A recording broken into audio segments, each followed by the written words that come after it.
10, 9, ignition sequence start, 6.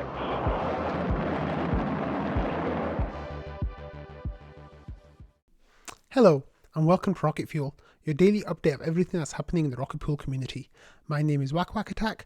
Today is April 4th, and it's the day where the deposit pool gets expanded. So, as you know, a few days ago, we had this post from Langus saying, hey everyone, following on from Dave's exciting Atlas announcement, we'll be applying the protocol parameter changes as per RPIP 16, change protocol settings for Atlas. The deposit pool limit goes to 18,000 and our ETH collateral target to 1% on Tuesday, April 4th at 8 p.m. Eastern time. So that's in 10 hours. So 10 hours from when I'm recording this, but it might be a little bit less from when you're watching it. So today is the day that the deposit pool will get expanded.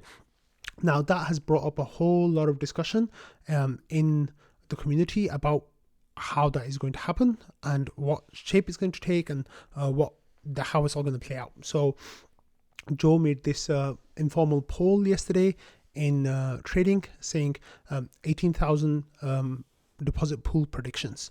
So will the expanded deposit pool fill up in 24 hours, fill up in 3 days, fill up in a week, or it's not going to fill up, or we're all going to zero, so none of it matters? So it seems like the vast majority of people in the community think that it will be filled up in 24 hours. So one of the reasons why that is because of arbing the deposit pool. So Jasper here says, are we doing a flashbot thing? And Joe says a flashbot thing or to capture the arb. So basically the idea is that in the same block that the contract is changed to allow the expansion of the deposit pool, in that very block, the team would borrow 13,000 ETH from a flash loans place. Then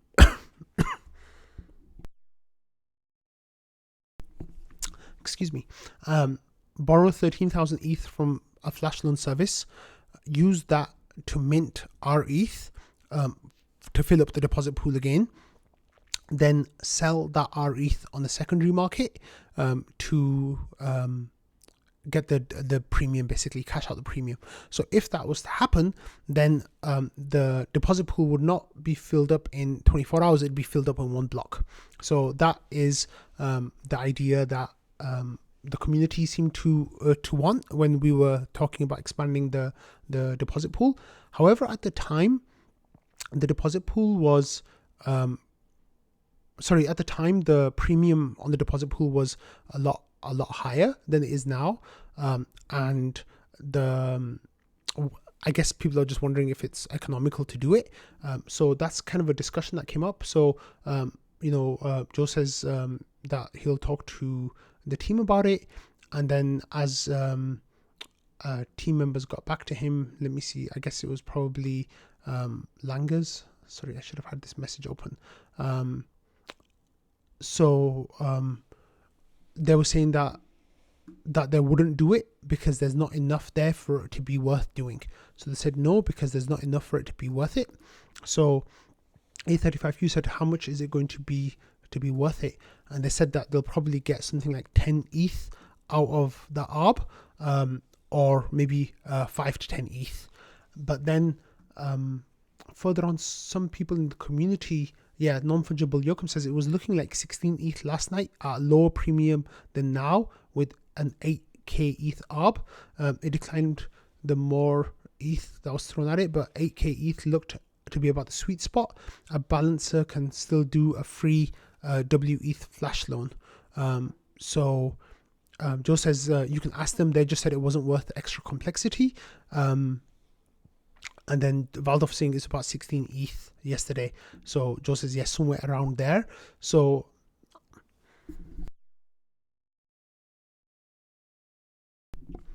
I think a decision still hasn't been made about whether or not the team will be performing that ARB or not as the contract is deployed. Of course, the team has the advantage of performing the ARB in the contract because they can bundle the contract change with the actual ARB itself.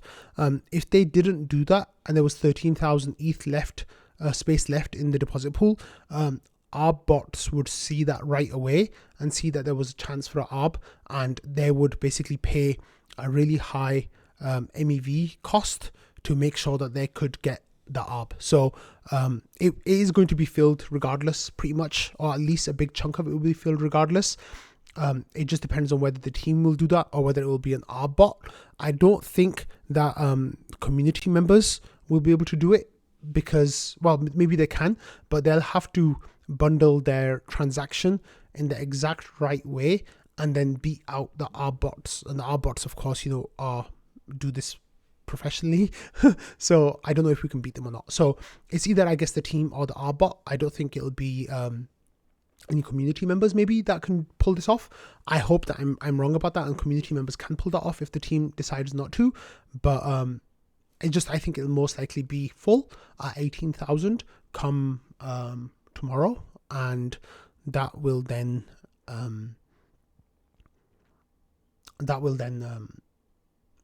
be ready for LEB8 conversions on the 18th. When Atlas goes live, we'll have 18,000 ETH worth of space in the deposit pool for people to mint, to get their conversions from mini pool 16s to LEB8s, or even new node operators to start with LEB8s, which would be really exciting. I think that will let me see, 13,000 even divided by 8. Yeah, that will give us enough space for 1,625 new LEB8s. No, that's not right. Hold on a second. Divided by 24. Yeah, it's 540 new validators can be spun up with LEB8s from using the 24 ETH for each one from the deposit pool. If 500 people bring 8 ETH, then they can start that. So that is something I think that will definitely be talked about during today, and even right now in trading. So if we jump to the present of trading, we can see that people here are talking about it quite a lot. Like right here, look, like so Noshua says the team is executing the increase, and initially the plan was that they would arbit. This morning Joe said the team feels like it's not worth doing it with the current premium. So people are literally going to be talking about this, I think, all day until the vote goes. So like here, look at Noshua saying, if I recall, Joe, the team said it's 5 to 10 ETH, and someone did the math and it's 16 ETH or so. So yeah, that's an active discussion that's probably going to be happening a lot over the course of today, and I'll definitely let you all know how that protocol change went in tomorrow's episode, and whether or not we have a full deposit pool, which I think we will. Okay, the next thing is this screenshot was posted by Dukey in trading last night, and it's the IMC vote, and it says the quorum has been reached. So let's go and have a look at the vote. So here we have the IMC memberships.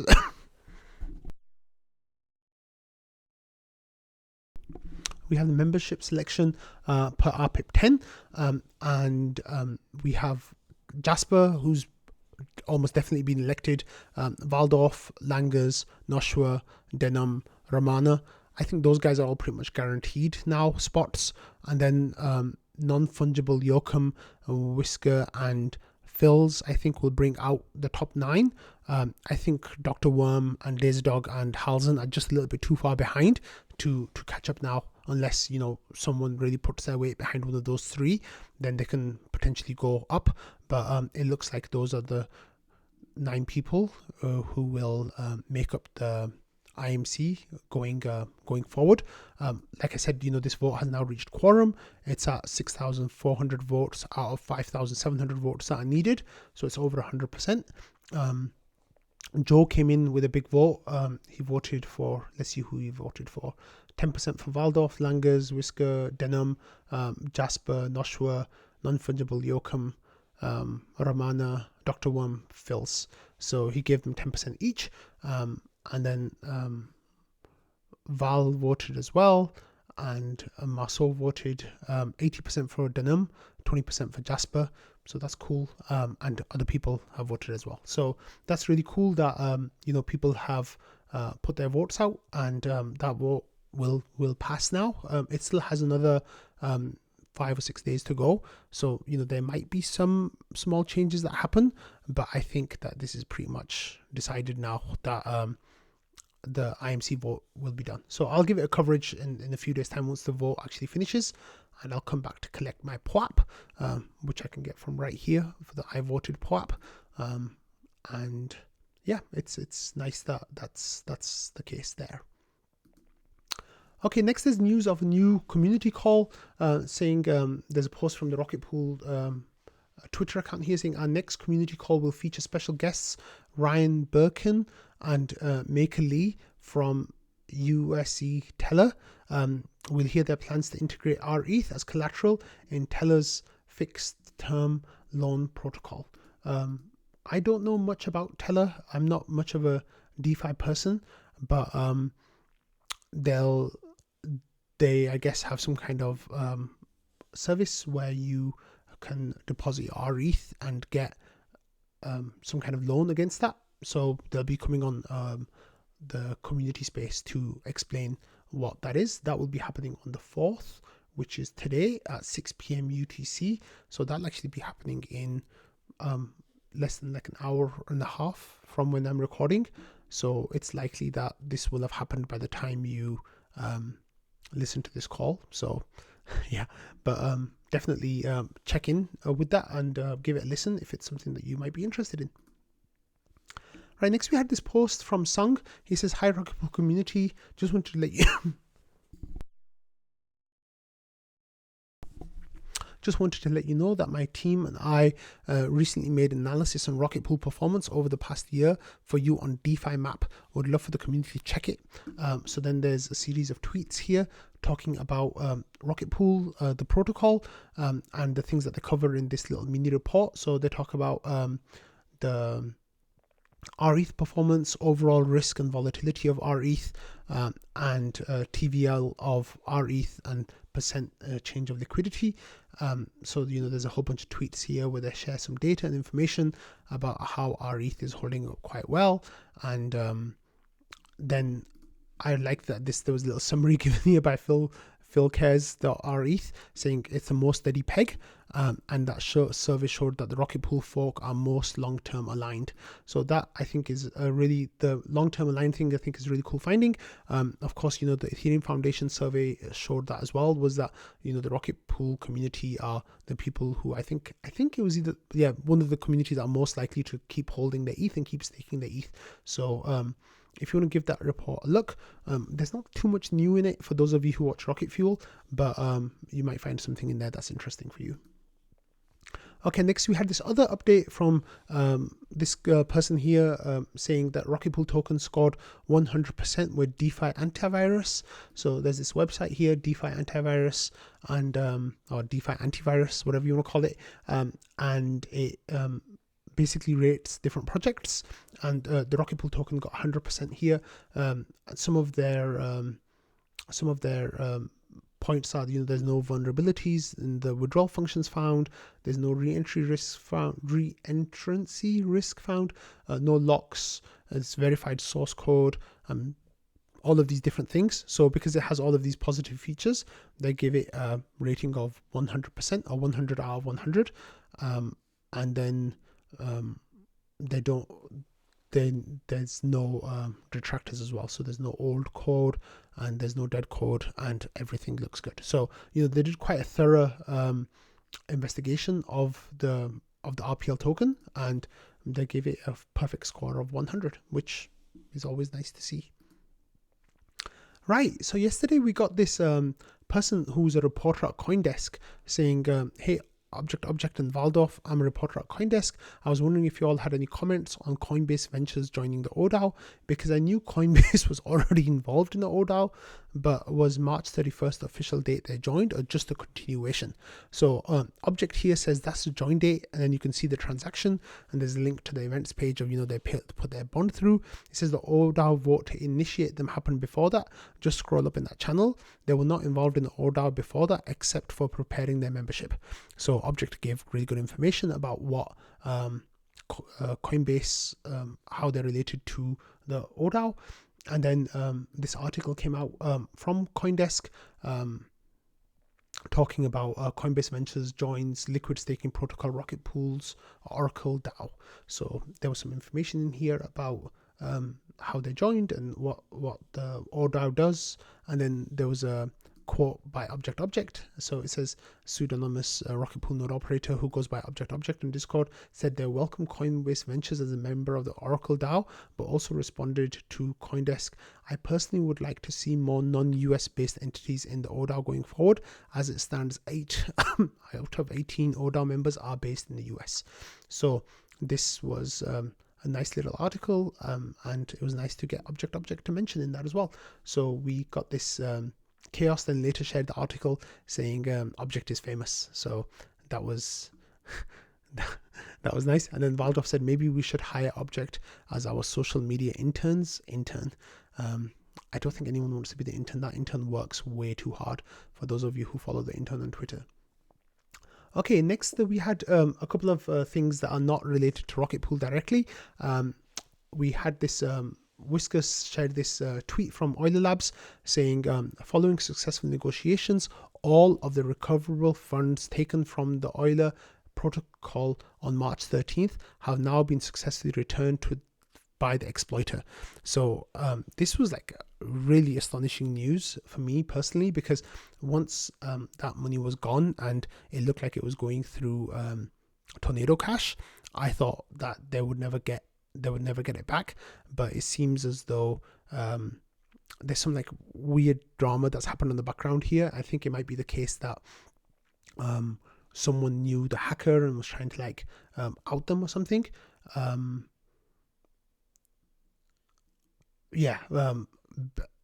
knew the hacker and I think like put leverage pressure or something. Euler Labs continue on to say, because the exploiter did the right thing and returned the funds, and the 1 million reward campaign launched by the Euler Foundation will no longer be accepting new information. Full details to follow tomorrow. So let me see if that full details actually come through yet.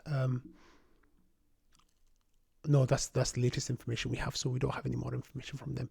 But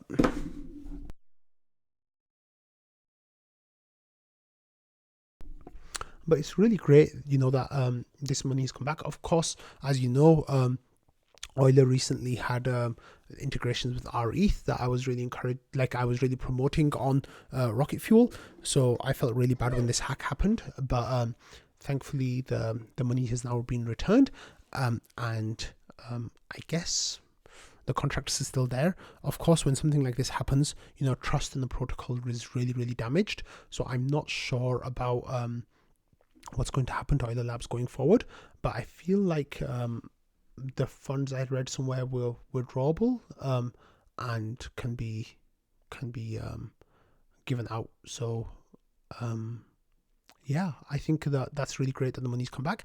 It's going to be really interesting to see what happens next with the protocol's like longevity. I feel like it might get rebranded into something else with the same team and majority of the same code.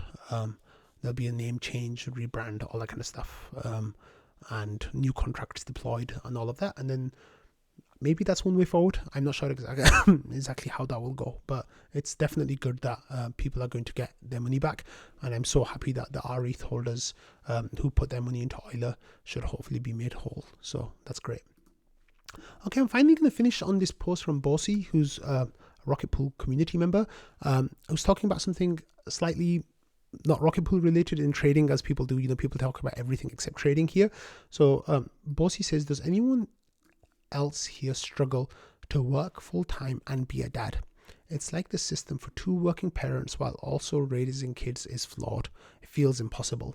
And even if one parent calls it quits to parent full-time parenting is crazy stressful and hard. Any way you slice it, it feels like it can't all be done. So this post, I think, got a whole lot of really positive feedback and like just sentiment that came up. And like Dougie here said, I struggle to work full time and I'm not a dad, so I can only imagine. Joe says sometimes I move my hours Sometimes, I guess he says sometimes he feels like that. He says, I moved my hours to 8 p.m. to 5 a.m. and that helped a lot. So I guess that's when Joe's kid goes to sleep. Then Joe starts working, and then Joe's around in the morning when the kid wakes up. I guess I'm not sure exactly what Joe's routine is. And then Hodger says, Mr. Connor says, once they go to school, it'll seem like ancient history. Lee says, this was my life exactly, but it does get easier. And then Mr. Khan says, does depend greatly on what full-time work is and whether it sits in your priority spectrum of life-work balance. Hani Abu says, show the kid love and the kid will figure everything else out, probably even grow up with better personality and be more independent. And I said, seriously, it's such garbage. It used to be that people were a lot closer to their families and local communities. It literally took a village to raise a kid.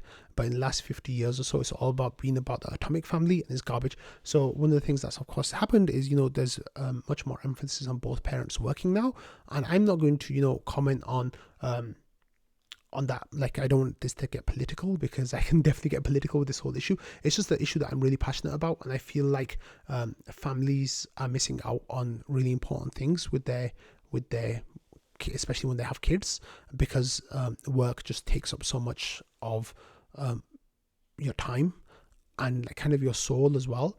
I can give an example of, like, when I was working last year, like I was having mental health issues. I took mental health leave.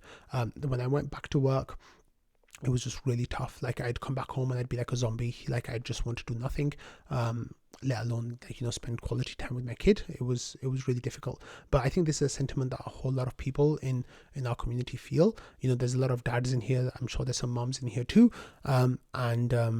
Like, parent, whether you're a mom or a dad, mother or father, like, the stresses are still there. And I think one of the things that's been good, that's changed, is that dads are a lot more involved now in the upbringing of their kids in a way that wasn't the case like just a generation or two ago. However, I really feel like things have changed a lot for the detriment, basically, of the family. But that's a whole other matter. A lot of people then here, were giving like really good comments and really good information. Joe says that I should put out a PSA on the next rocket fuel, so here I'm talking about it. But I think that we really should talk about the burdens of being a family, and like all the difficult things. Here SNG says, I quit my full-time job and that helped a lot. And I said, me too. So like I said, I had mental health issues. We were moving, and there were a lot of things that were changing in my life, and my wife and I decided that we take a step back, and that has been really good for us in a lot of ways. It's still not ideal, but it's definitely better than it was before. I know that that's an extremely privileged position that we're in, and I'm so blessed that we've been able to make this change. However, it's been tough, and before it was much tougher, but I totally sympathize. So yeah, I guess what I'm trying to say with this is, please look after yourselves and look after your families, and I really hope that we're all able to find balances in our lives where we help our kids be the best kids that we can. They have fun and they learn and they're shown love and they feel safe at home, and all of those things are so important. So yeah, I've been talking about that for a while, so I'm going to stop. But it's just, there was some really, really nice comments here in trading, so definitely click on the link in the description and go and check out the discussion, because people were saying really nice and kind things and like being really supportive of each other. So that was really good. Anyway, I'm so sorry about the coughing today. I don't know where it's coming back from. But yeah, I hope you all have a lovely rest of your day, and I'll see you all for the protocol change for the deposit pool and see what happens with that. And yeah, I'll see you all tomorrow. So yeah, be good. Bye.